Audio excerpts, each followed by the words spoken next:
హైదరాబాద్ పరిధిలోని నల్లకుంట విద్యానగర్లో ఒక వింత ఘటన చోటు చేసుకుంది.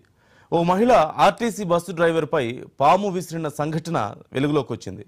విద్యానగర్ వద్ద మద్యం మత్తులో మహిళ ఆర్టీసీ బస్సు ఆపే ప్రయత్నం చేసింది. అయితే డ్రైవర్ బస్సు ఆపకుండా వెళ్లిపోవడంతో సదరు మహిళ ఆగ్రహంతో బస్సుపై బీర్ బాటిల్తో దాడి చేసింది. దీంతో బస్సులో వెనుక భాగంలోని అద్దం ధ్వంసమైంది. డ్రైవర్ బస్సు ఆపి మహిళను పట్టుకోగా తన వద్ద ఉన్నటువంటి పామును బస్సు డ్రైవర్పై విసిరింది. దీంతో డ్రైవర్, కండక్టర్, అక్కడున్న ప్రయాణికులు ఒక్కసారిగా భయభ్రాంతులకు గురయ్యారు.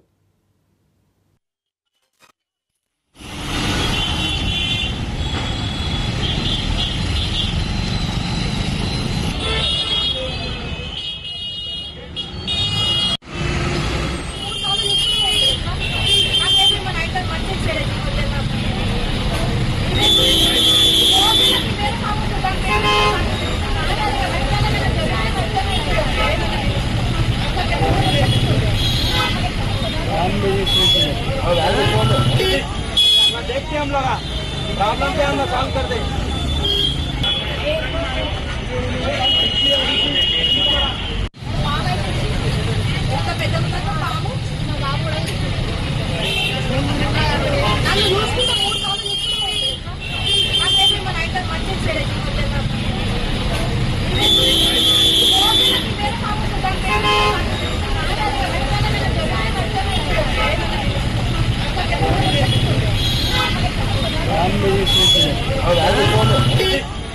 देखते हैं हम लोग प्रॉब्लम पे हम सॉल्व कर दें।